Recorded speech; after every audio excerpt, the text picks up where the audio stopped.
Marvin, how did you feel when you heard that you were getting inducted into the Oregon Music Hall of Fame? How'd that strike you?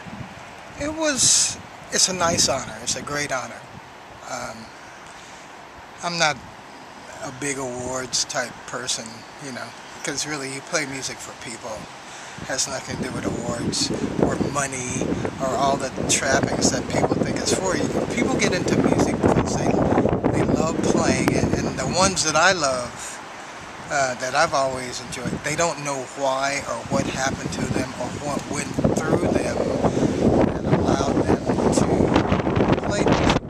So I never, it was nice to get the award, and it's nice to be honored in that way, but you don't sit around looking for that stuff. At least you shouldn't. What band do you think most people connect you with? Of all those bands you were in? Man, that's hard to say. Yeah? You know, because I played from the 60s. You know, Portland was fairly segregated back in those times, and so you know, the Gangsters. I was in a group called the Gangsters with the great Thera Memory and Lester McFarlane on bass, and really good musicians in that band. Michael Cooper. So if you were from Northeast Portland back in those days, in the late 60s, early 70s, it would have been the Gangsters, right? Because we played over there, and we played all the clubs there, the Cotton Club, Fred's Place, all that stuff. So you would think that. More than, and then Cruise Control, probably, in the 80s. But I was lucky enough to play in really popular bands. I did the Gangsters, and I played in Everything Is Everything with Chris Hills and Dennis Springer, and I did Carl Smith and the Natural Gas Company, which was really popular when he was out in the 70s. And I just been lucky enough to, you know, when I was playing drums, and plus, you know, I was a drummer for a long time, so that's a different circumspect than being a front guy or playing trumpet. And, you know, what different in what way? Yeah. Different in what way? Well, you know, being a musician than being a singer, you think of different things, right? Being a singer, you're being more of an entertainer. And I would say that I was probably am a better entertainer than singer. I would say that personally. Because I love the reaction people give when they're having a good time. But playing drums was a lot more serious, and the people that I played with were very, very serious about the music. And I practice incessantly. And physically it's more demanding, and financially it's more demanding. You're playing drums, you're paying for the drums. You're a singer, you're paying for the musician. So I guess it all evens out in the end somewhere. You know. Do you still practice? Yeah, I do. Yeah. I do. But not as much on drums anymore. More on percussion, and I, you know, sing. You know, I'll sit at the piano and go through the scales and stuff, because, you know, it's important.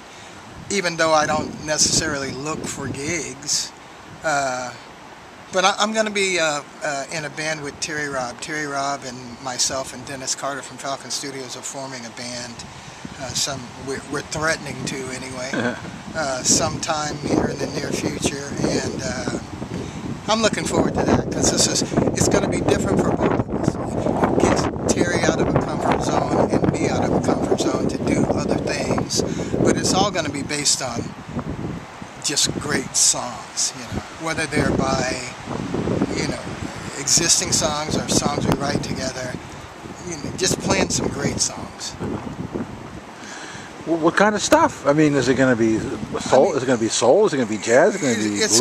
What's it going to be? Well, you know, Terry. I mean, you guys can play anything. It'll probably be a combination. It's like anything else, a combination of everything. Yeah. You know? With great players, we have I guess we're going to be working with this bass player John Pounds from Salem, and Ron Regan, who plays with Soul Vaccination, is one of the saxophone players. He played with me for a long time. He plays keyboards and saxophone. Great player, great songwriter. So we all have a lot of songs. Ron and I have a lot of songs that we've written together. And I was on one or two Terry Robb albums. I can't remember which. You know, I was thinking back not too long ago. I was wondering, how did I meet Terry Robb? All I remember is our first gig together was right out over there in that football field, the Mount Hood Jazz Festival. And I'm sure all the jazz aficionados probably just thought that was sacrilege for me to bring this guy with a Marshall amp out to play, because it was a jazz band. I just thought it would be, I didn't want to be some stodgy, and didn't want to just, and that was the whole thing about me playing jazz. I mean, I had studied that stuff, you know, especially playing drums. I couldn't stand singers. I wouldn't even buy a record that had a singer on it. You know, I mean, and especially during the fusion days. But when you're a jazz musician, there are a lot of things that you learn that I think a lot of other musical styles don't learn. I mean, you know, I could tell Joe Henderson in 4 bars. That's the type of stuff you inherently learn, right? I could tell it was Curtis Fuller playing trombone.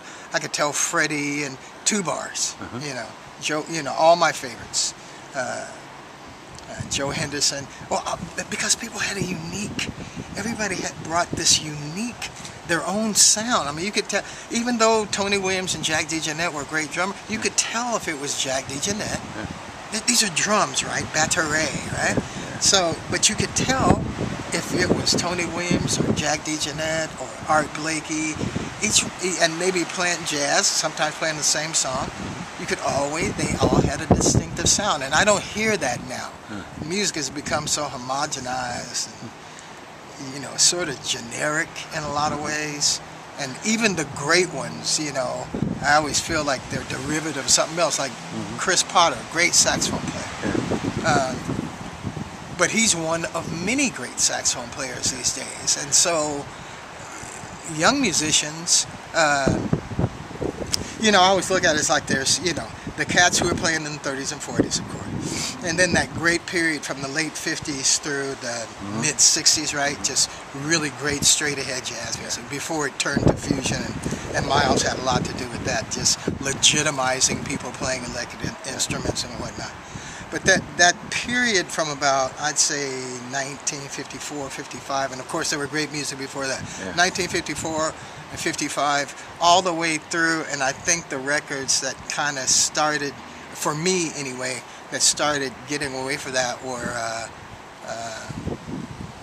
the 2 Freddie Hubbard records from CTI, Straight Life and Red Clay. That were sort of a combination of, it wasn't really fusion music because there wasn't a lot of, you know, there was electric piano on there, so it wasn't a lot of guitar, but it kind of melded these older, you know, Lenny White was playing drums and some of that, Jack DeJohnette, along with Freddie Hubbard, and so that was kind of, for me, that was fusion, if you will. Speaking of Mount Hood Community College and jazz, when KMHD left the campus here and went to OPB, you stayed. What are you doing? I am an academic advisor. What does that mean? Got to pay the bills, man. Well, what does that mean? What do you do every day? I'm transfer advisor liaison and academic advisor. So when students come to the school and need to know what path to take, we have about 70 different degrees and certificates. And it's always best to have a path rather than just coming out and nebulously taking classes. So I and 3 others plus 4 part-time advisors, we advise a student, 33,000 students. So you can imagine our job is pretty tough. So we're the first people you see after you do your college placement test and sign your admission form. You come into advising, and we kind of help you on your path. And then each term, we make sure that people are staying on that path, because a lot of this stuff is tied in with financial aid. And financial aid is huge on this campus. I think we're doing like $6.6 million in financial aid this year. It's a very rewarding job, and I've been here for 4 going on 5 years now, and there's nothing better, I must say. So not playing a gig, standing in front of 100,000 people, you get this instant reaction. But when some kid, or older person for that matter, comes in and they're about to graduate, and you know that you've helped them, because it's more than just giving them classes, you're also encouraging people to keep going, you know, because it's not the easiest thing to live on financial aid or unemployment and try to go to school, and especially when you have children, you have financial responsibilities, you got to live somewhere and pay your bills. So try to encourage them, because it's not the easiest thing to do. You know, come back to school, re-educate yourself, and then try to make yourself competitive in what is a really cold-blooded marketplace out there. So. Congratulations on your induction into the Oregon Music Hall of Fame. You certainly deserve it. And welcome to the hall. You know what? I do want to say this, because I don't think enough people know this. So I want to thank some friends who have passed on. Great keyboard player by the name of John Sanders, who was my songwriting partner and best friend, really one of the people who kept me in music from the time I was 12 or 13 years old. And the great Dick Burdell, who I think was an influence on a lot of people. He was the leader of Cruise Control, and later on had silent treatment. But Dick was just a very warm and gracious, wonderful human being. And another friend of mine, Michael Cooper, saxophone player, who passed away last year. And you know, people that you love that much,